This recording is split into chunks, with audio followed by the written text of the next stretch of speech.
the performance measures for the Internet Crimes Against Children Task Force program. I think we're gonna go ahead and get started. Thank you, Sarah, for hitting the record button. All right, so I'm Stephanie Vega, Training and Technical Assistant Specialist with the Performance Management Team for the Office of Juvenile Justice and Delinquency Prevention, for short OJJDP. And real quick, I just want to take a moment to acknowledge some of the team members we have in with us today that won't be presenting but are just kind of sitting in or might say a few words. First, we have Carla Prelo, OJJDP's Performance Measurement Coordinator. And then also we have some of our performance management team in attendance. We have Angela Beebe, Naquisha Moreland, Sarah Wysowski, and real quick, I'd like to pass it over to Carla to say a few words. Carla, the floor is yours. Good afternoon, everyone. Thank you for taking the time to join this session so we're able to engage with us. The presentation is a result of some of the feedback we received from you all on the measures, so we tried to enhance and update them so you would better be able to report your progress and success. So thank you for taking the opportunity, the time, and this opportunity to engage. Thank you, Carla. All right, so before we get started, just a couple of housekeeping items I want to go over. Today's session is being recorded and will be available on the OJJDP website. However, please note we will not be recording the question and answer portion of the session. Once the recording is posted, you will be able to find it on our Performance Measures Training Resources webpage, which we will add to the chat. And you'll also receive a copy of the slides we're using today via email, so just keep an eye out for that after the training. And lastly, if you experience any technical difficulties during the session, please send a chat message to our team member, Kajal. Kajal, if you don't mind, just really quickly introducing yourself in the chat. That way people know who to reach out to. If you need any assistance with any technical things, please just send her a message and she can help you troubleshoot. All right, so real quick, I think at this point, everyone's pretty familiar with all the different virtual apps and such, but for those of you who are not as familiar with WebEx, I just want to go over the chat function real quick. So if you want to send a chat, please click on the chat icon. It looks like a little speech bubble. It should be near participants. And you can send a message through that. Just make sure it goes out to everyone so that we can all benefit from your question and the answer that comes from it. And please note we will have a dedicated Q&A session at the end of the training. So if you have any questions, please feel free to kind of like jot them down for the Q&A section. So on this slide, real quick, this is just an opportunity for us to get a little insight on what you and your needs are, and also just practice using the chat function and people getting to know each other in the chat. So the question we would ask you guys to respond to is, what is your biggest issue with collecting, tracking, and or reporting data? I'll give everyone a minute to type in the type of response. Feel free to add your organization and location if you want to, but I always think it's kind of helpful to see what's going on the ground.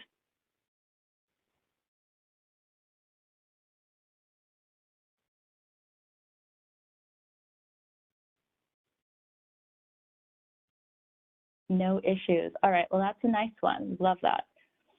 I'll just keep an eye on anything. Feel free to take a minute to think about it, clear definitions, no issues, getting timely responses. Okay, great. Thank you for sharing your challenges. It's always helpful to kind of see what's going on and what's being experienced, and we're hoping that the changes that we've made to the measures that we will be showing you today, and as well as some of the content we go over, can help address some of these issues. And so now is like kind of the official welcome. So today we're going to go over the updates to the ICAC performance measures and also how to prepare, collect, track, and report on program data. Understanding and reporting useful and accurate data is a critical component in the Notice of Funds Availability, NOFA, and award process. It can help you and your program manager gain key insight on many decision-making factors, whether those factors are time and resources or funding.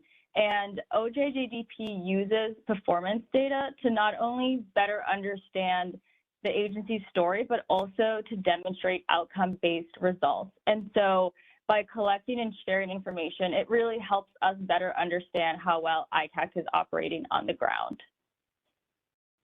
So the agenda for today includes the following. We're gonna go over the performance measures and their changes one by one, best practices on collecting and tracking data, best practices on reporting data, what to do with personally identifiable information, and lastly, key documents and resources that are available to you. And again, as mentioned, all the website resource links that we go over, they will be in the copy of the presentation you receive and also will be dropped in the chat as we go. So learning objectives for today include understanding the changes to the performance measures, implementing best practices for collecting and tracking data, knowing when and where to report on your program, and lastly, identifying where you can find supporting resources. So now that we've covered the agenda and the learning objectives, we can dive into our first section, which are the performance measures. And real quickly, I'm just going to start with a review of the process for anyone that is new or just needs a quick refresher, and then we will get to the exciting part, which is going through all of the performance measures and their updates. And so just to kind of give some context, ITAC is working on some of the following program outcomes: increasing knowledge of effective investigative and forensic practices, reducing forensic examination backlog, increasing knowledge of children's risk factors and prevention strategies. And there are three important things to keep in mind about the ITAC program that makes it unique. And those are grantees report on performance measures for service delivery, program output, training and technical assistance, shortly known as TTA, and program outcomes. And this program supports TTA for the field. For example, the training of veterans to become forensic analysts and the development of innovative investigative tools and technology. And lastly, grant funds are intended to help primary child victims, task forces, law enforcement, and the community. And here we have a framework or logic model that is used to write the performance measures, which includes the four components of inputs, activities, outputs, and outcomes. And we also pulled some examples from ITAC's logic model to visually show the relationship between all of these four. First, the inputs represent program resources at your disposal. Next are activities, which are specific actions that convert inputs into outputs. Then we have outputs, which are products or services that are a result of activities. And lastly, we have outcomes, which is measurable progress toward program goals. And outcome measures describe the program goals, which can be short-term, medium-term, and long-term. And so what all of this really kind of leads up to is that this goes to the performance measures. This information from these four categories is used in your performance measures to document the progress and accomplishments by collecting data on grantee activities and services. And you can find your performance measures with the link on this slide, and our team will also drop it in the chat if you're curious and just want to take a look at it at some point. And so next, OJJDP identifies and organizes the performance measures into three categories as seen on the slide. In overall measures, you will be asked the same questions as every other program. And this allows analysts to aggregate the data across multiple programs and assist with responding to ad hoc requests. Multi-program measures impact three different types of populations in general. One is shared targeted populations, for example, children involved with the child welfare system, tribal youth, etc. Two, those with similar service delivery method that can be mental health services or prevention services. and 3, those with shared outcomes, such as use provided with Defense Counsel. And the next one is program-specific measures, and these collect data that align with a specific population, funded activity, or desired result. These measures help reflect the unique outputs and outcomes for a specific program, such as yours, and distinguish them for other programs. And program-specific measures really help keep track of progress of individual programs over time. And so now we're going to go into a summary of the updates made to the performance measures. You'll see that one of the biggest changes is that we've gone from 24 measures to 18 as we've removed 8 performance measures. And this, we've been able to streamline and remove them, and we're really hoping that this makes the overall process simpler and more efficient for you all and more relevant to your work, as Carla mentioned. And so as we go through them, you'll be able to see the changes highlighted through a bold font, and that will kind of help you identify what is new or different. And so the performance measures for ICAC are reported by task forces, TTA providers, and tools and technology used.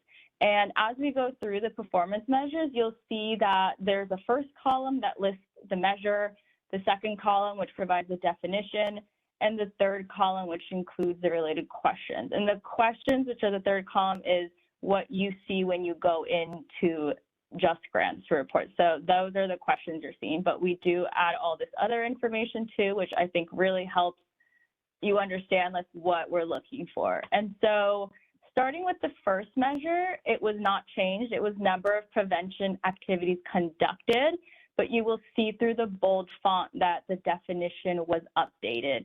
And it is now activities either educate the community or remedy the self-production behaviors of children through pre-charging, diversion, and intervention.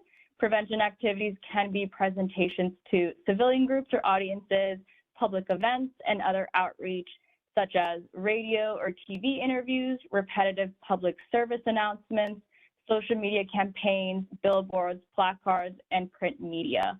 And in the third column, question A is still the same, which is number of prevention activities conducted.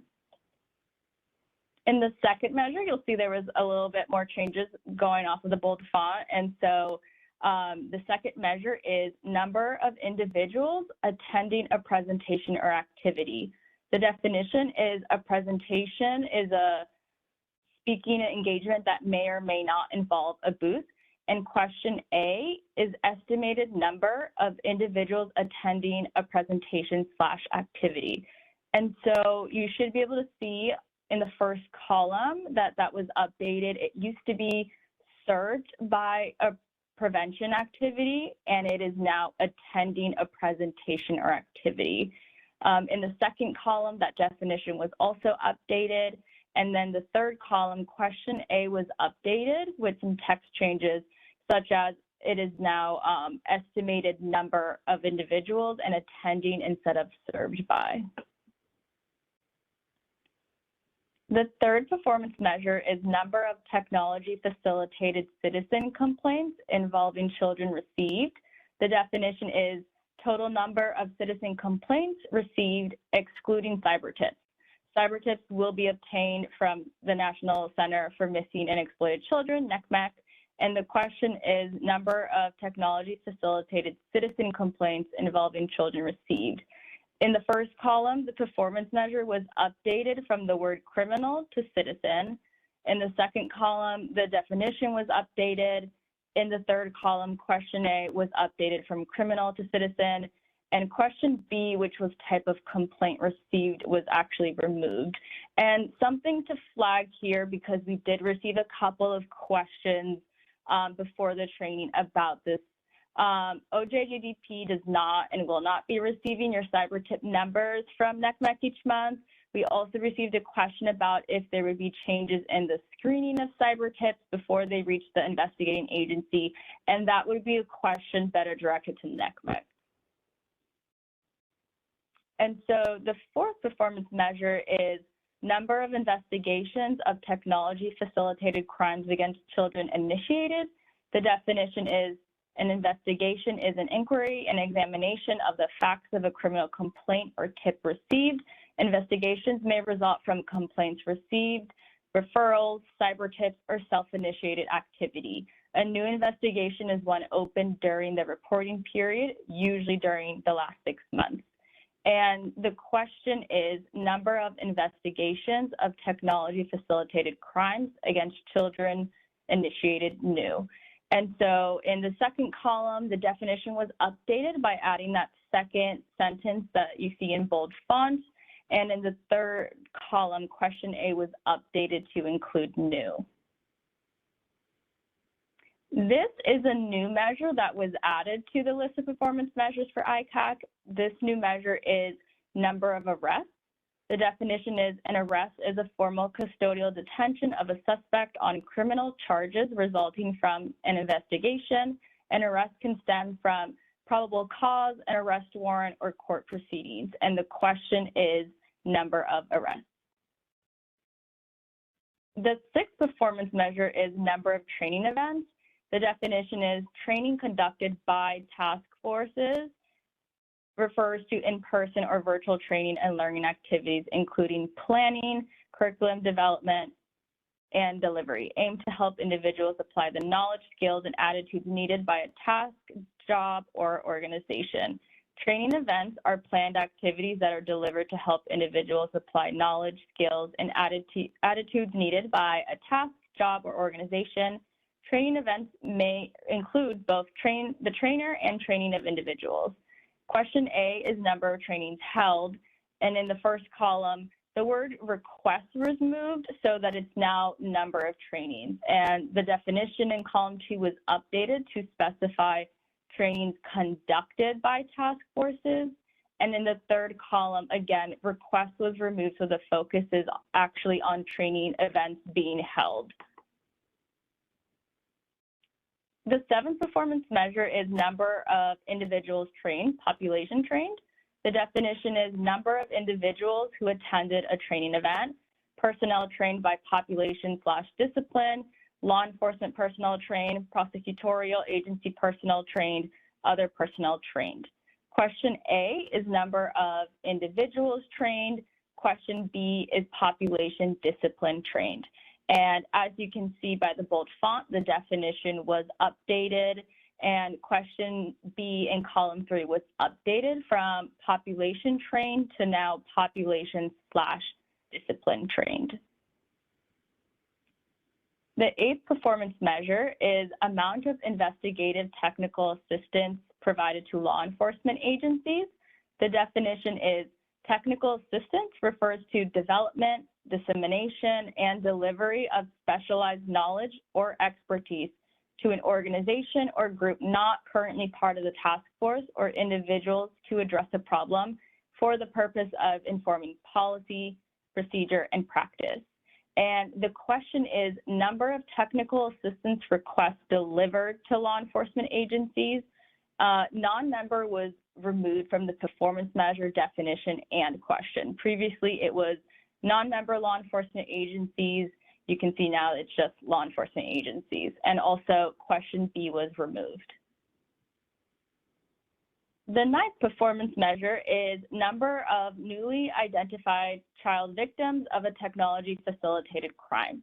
The definition is a technology-facilitated crime against a child is defined as online enticement of children by sexual predators, child exploitation, child obscenity, and child pornography cases, and sexting and/or sextortion.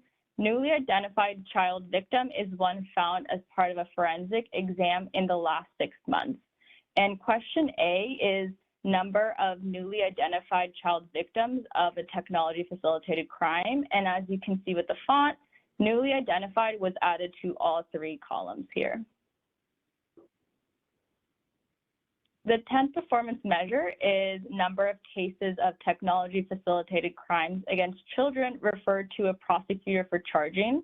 The definition is a prosecutor is a trial lawyer representing the government and the interests of the state, who is responsible for deciding who and when to prosecute a case. Charging is when a prosecutor formally accuses an individual of breaking a law. Question A is number of cases of technology-facilitated crimes against children referred to as state/local prosecutor for charging. Question B is number of cases of technology-facilitated crimes against children referred to a federal prosecutor for charging. In the second column, local prosecutors was updated to prosecutor in the definition. And in column 3, there were originally 4 questions to respond to, but the original question A and B were merged into one so that it's a state/local prosecutor. The 11th measure is number of cases accepted for prosecution. The definition is prosecution is when a trial lawyer representing the government and the interests of the state decides to prosecute a case, formally accuse an individual of breaking a law. Local prosecutors represent municipalities or counties, and question A is number of referred cases of technology-facilitated crimes against children accepted by the state and local prosecutors. And question B is number of cases referred cases of technology-facilitated crimes against children accepted by federal prosecutors. In column 3, there were originally 4 questions, which were consolidated, so you're only answering 2 for this one, and it is A for state local charges, B for federal charges.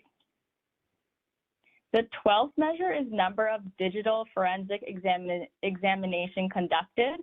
This is a new measure that was added, and the definition for this one is a digital forensic examination is any examination of a digital storage device regardless of duration, the number of tools used, or the locations where the examination happened, that is aided by use of a tool such as Cellebrite, Graykey, Griffi, etc. And the question is number of forensic examinations conducted during the reporting period. The performance measure, the next one, 13, is number of training events held. This one was not updated, but the definition is the training refers to in-person or virtual training and learning activities, including planning, curriculum development, and delivery, aimed to help individuals apply the knowledge, skills, attitudes needed by a task, job, or organization. The training events are planning activities that are delivered to help individuals apply knowledge, skills, and attitudes needed by a task, job, or organization. Training events include both train the trainer and training of individuals. A training requests are any formal or informal inquiries for learning activities, curriculum development, and delivery for a group of individuals of organizations. And question A is number of training requests received, and question B is number of training events held. Performance measure 14 is number of individuals trained, population trained. The definition is number of individuals / discipline who attended a training event, personnel trained by discipline, law enforcement personnel trained, prosecutorial agency personnel trained, other personnel trained. Question A is number of individuals trained. Question B is population / discipline trained. In the second column, you'll see that the definition was updated with the bolded font. In the third column, question A was updated from population to population / discipline trained. Performance measure 15 is percentage of technical assistance requests delivered. The definition is technical assistance refers to development, dissemination, and delivery of specialized knowledge or expertise to an organization or group of individuals to address a problem for the purpose of informing policy, procedure, or practice. The National Technical Assistance Center defines technical assistance as universal, targeted, or tailored. Universal TA involves support and information that can be accessed independently with minimal assistance from project staff. The purpose is to provide, oh, sorry, did it not move? Let me try. Does it look like it's on 15 now? Could someone confirm in the chat? I'm confirming. Yeah, I just want to let you know it got stuck, so now it's on 15, so we're good. Okay, great. Thank you so much. Let me see where I was. The Technical Assistance Center, the National Technical Assistance Center defines technical assistance as universal, targeted, or tailored. Universal TA involves support and information that can be accessed independently with minimal assistance from project staff. The purpose is to provide useful information to raise awareness and increase knowledge. Targeted TA is designed to address needs common to multiple recipients rather than being highly individualized. And tailored TA is often provided on-site and requires a stable ongoing relationship with the TA recipient. TA services are negotiated series of activities designed to reach a valued outcome. Tailored TA involves multiple interactions with a predetermined series of activities. And for this one, question A is number of technical assistance requests delivered. Question B is number of technical assistance requests delivered by type. In the second column, the definition for technical assistance you'll see was expanded on for universal, targeted, and tailored. And in the third column, question A was updated from requests accepted to requests delivered. So performance measure 16 is percentage of technical assistance requests delivered. The definition and the update is the same as the previous measure in that technical assistance was expanded on for universal, targeted, and tailored. And question A is number of technical assistance requests accepted. Question B is number of technical assistance requests delivered by type.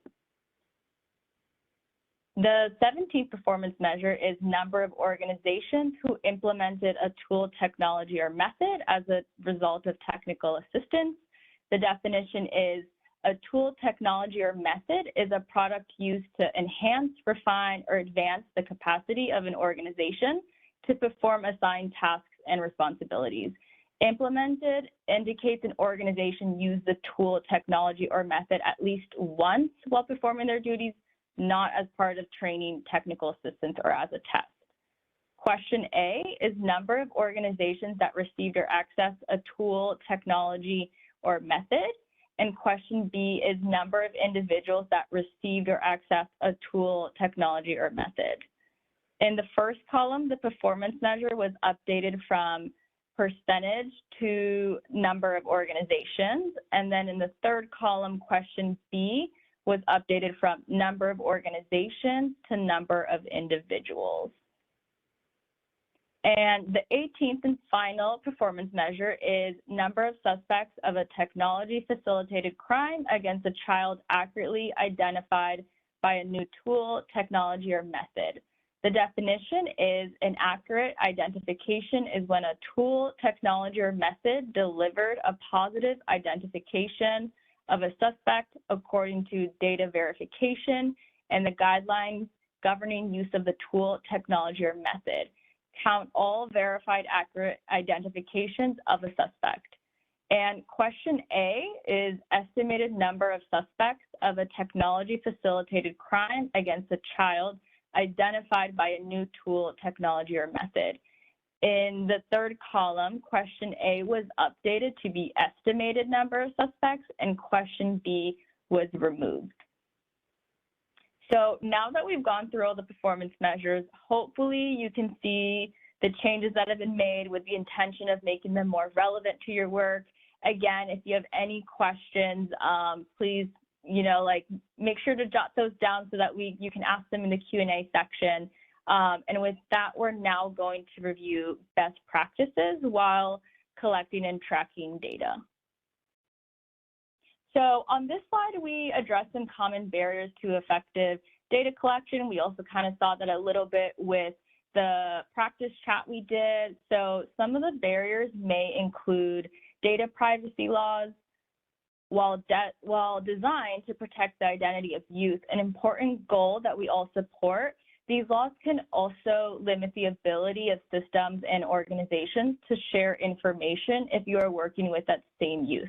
Another challenge is that youth and families involved in the justice system tend to move around, and it can be pretty hard to have up-to-date contact to follow up with them 6 to 12 months after leaving a program or system. Another example is the tracking system. You may not have an internal data collection system in place people to do the data entry, or someone who can follow up with youth, their families, or other organizations. Another one that gets seen a lot is data matching, which is programs and systems may have different information for the same youth or different addresses, phone numbers, which can be difficult when you're trying to determine if the information refers to the same youth. And so by recognizing these barriers, you can also begin to explore solutions to overcome them. And if you see anything on this slide that you guys have done that has worked really well with addressing a data collection barrier, please feel free to share it in the chat. I always think it's so helpful to learn from each other and kind of hear what other people have done to address some of these challenges. So here we'll talk about some of the solutions, which are a big emphasis on data collection solutions is sharing information across systems and organizations, as well as gathering information from youth and their families. To share data effectively, it's essential to establish formal agreements or partnerships to navigate data privacy laws, such as memorandums of agreement or understanding, also known as MOAs or MOUs, parental consent forms, or court orders to share information. Some jurisdictions are able to have shared data systems. Many awards support the development of task forces or coalitions, and one of the items these groups can work on is the establishment of MOAs or processes to share information. To collect individual data, you need to contact the youth and their families directly, and we really suggest treating the follow-up contact less about collecting the formal data that you need and weaving the questions in as part of a general check-in with the youth and or their family to see how they're doing. To collect the information on whether a youth commits an offense or a new offense, if you do not have an informal arrangement with your local law enforcement agency, collecting the information directly from the youth and their family is okay.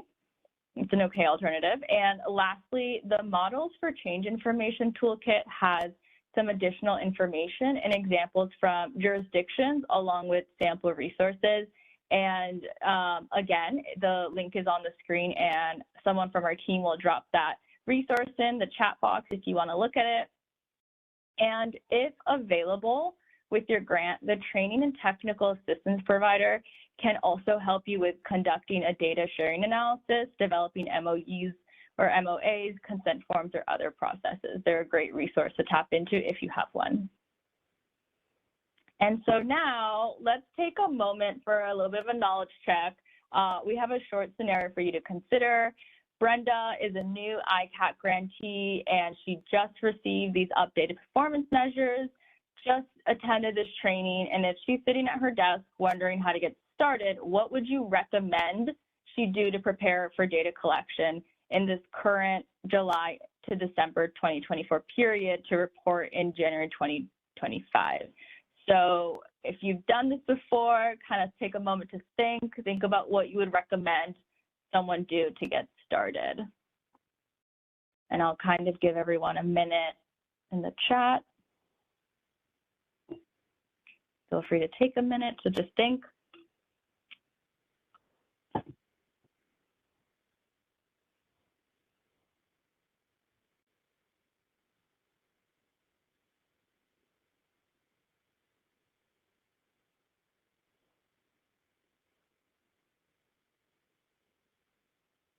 If you're having trouble, I'd say a great place to start is having a copy of the performance measures, definitions, and questions are referenced during planning. Also thinking about what measures are applicable to her type of grant. Creating a system to keep data organized. Feel free to put in what your advice would be, what you and your organization does that works best. And as mentioned, the performance measures and definitions questions are a really great resource.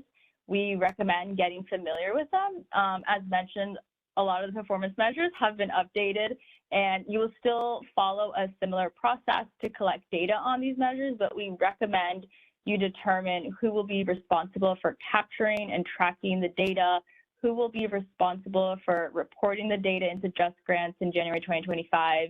Each program may have a unique or slightly different approach to data collection and reporting. We recommend you determine what works best for your organization. All right, next, talking about data collection plans. When creating a data collection plan, preparation is super important. Here are some key steps to consider. Locate the performance measures for your program, as we just mentioned. Next, what you would want to do is identify each question that needs to be answered. Sorry, I was just making sure the slides are on the data collection plan slide. Someone please confirm. Yes, okay. So locating the performance measures for your program. Next, identify each question that needs to be answered and create a plan on when and how you will collect the data. Questions you'll want to ask yourself during the step are, what type of tool or instrument will you use to collect the data needed to answer that question? Has the tool or instrument been validated? Who will collect the data? These are some key components you'll want to consider for your data collection plan. If this feels daunting, if you're looking for more guidance, we do have a recorded webinar on our website that's called Why You Need a Performance Management Plan, and it provides suggested steps for creating a plan, and it also goes into what to consider for data collection. It covers this topic in greater detail, so feel free to check it out if this is something that you need help with. Our team added it into the chat. So there are several best practices you can implement when collecting data for the upcoming reporting cycle. Some key tips to keep in mind: be proactive in your approach to collecting data. Designate staff for the coordination of performance measure data collection process. Review the progress reporting questionnaire before entering data. Ensure that designated staff participate in the training needed. And lastly, pay attention to communication from Just Grants, and if applicable, review and edit and validate data with subgrantees before reporting. And now let's discuss tracking and maintaining your data. As you plan to collect and track data, it's important to include timelines and resources. The three big kind of considerations we have on the slide: duration and version control. You will spend the life of the award collecting data. And so you want to really think about, does your data collection include a beginning, a middle, and an ending date? And how will you manage documents over that time period? For example, maybe tracking them through an Excel spreadsheet. You'll want to keep track of how long your data will be stored and establish a system for version control so you can manage updates and changes effectively. Regarding location and access, clearly define where your data will be stored and who will be given access. Communication changes. How will changes be communicated? How will the data be validated and edited if applicable? Establish a process for communicating any changes in data protocols and updates to team members. This will ensure that everyone is on the same page and maintains data integrity. And now that we've covered collecting and tracking data, let's move into best practices for reporting data. So in the January 2025 reporting cycle, you will be reporting on the updated performance measures we just went over and narrative questions. Narrative questions provide you with the opportunity to address what numbers you reported in your performance measure mean on the ground and how your work impacts your community. However, we know that narrative questions can feel daunting for a lot of grantees because they're a little bit more open-ended. If you feel that the narrative questions really stump you, or perhaps you're a new grantee and this is the first time you're going to be answering narrative questions, we do have a training coming up on October 24th that will focus on progress narrative writing and breaking down each question, best tips to approach it, that kind of thing. And we also have a previously recorded training on our webpage, and our team dropped both of those links in the chat if you're interested in getting more guidance on narrative writing. Now, best practices for reporting in Just Grants. One big comment that comes up a lot is the requirement to respond to every question, even when a measure does not apply. This can lead to confusion or inaccurate reporting. Here are best few practices to keep in mind.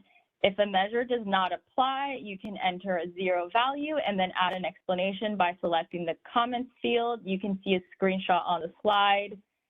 A brief description such as we are still in our planning period or there was no activity during the reporting cycle are acceptable responses.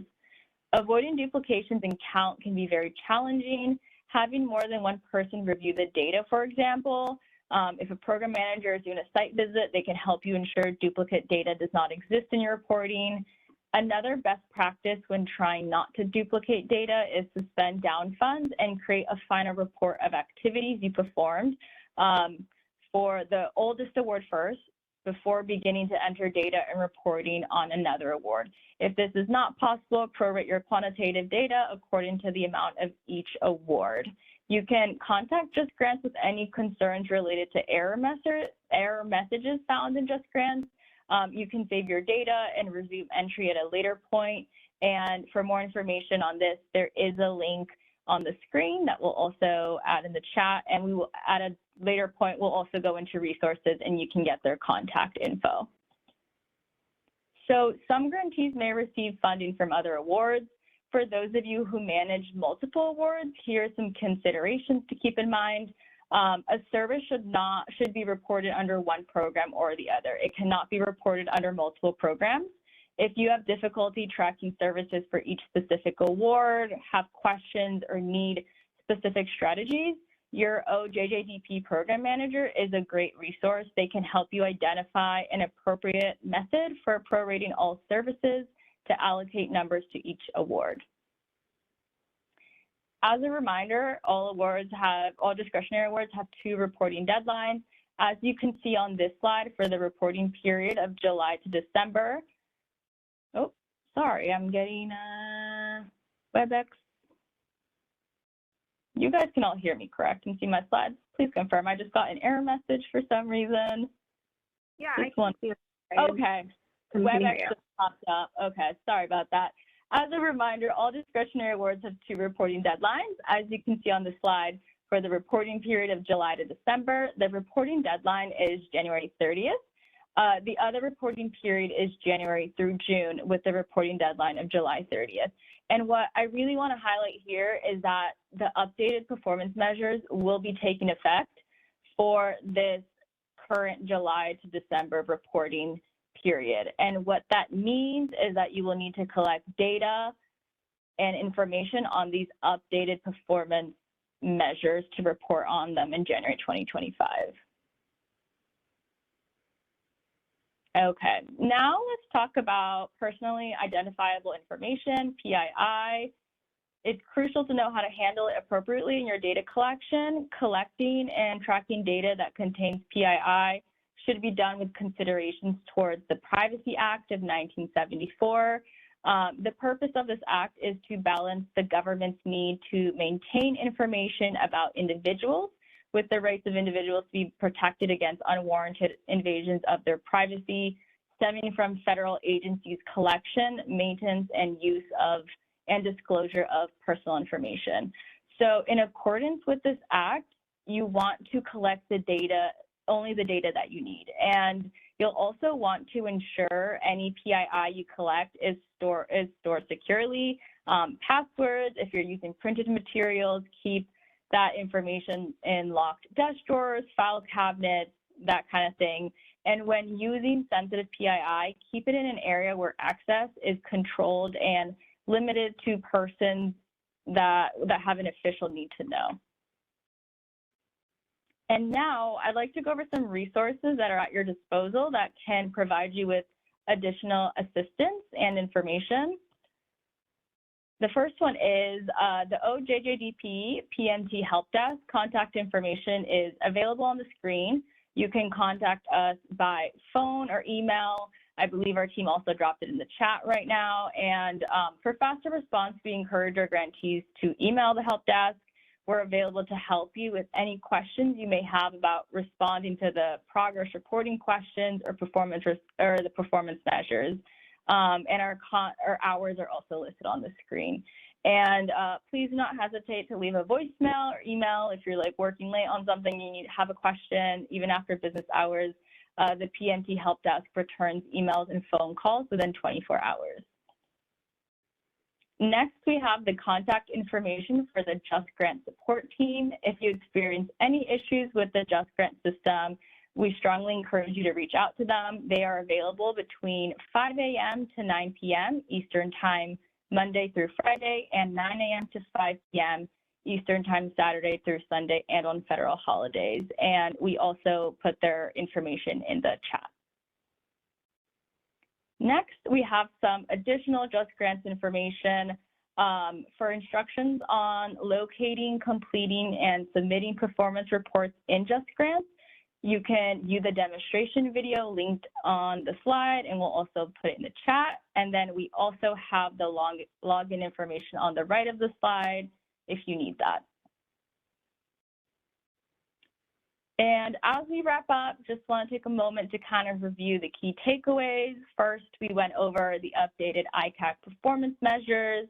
We discussed best practices for planning, collecting, tracking, and reporting on data for the July through December 2024 reporting cycle and those reporting deadlines. And we shared where you can find supporting resources such as the PMT Help Desk and the Just Grant Service Desk. And also, just as a reminder, a recording of the session will be available to you once it's posted on our website at a future date, and we will be emailing a copy of this presentation so you can have that at your convenience to reference. So be on the lookout for that coming your way. And with that, that concludes today's session. We will leave the webinar open for any questions you might have. We will stop the recording here, so we're not recording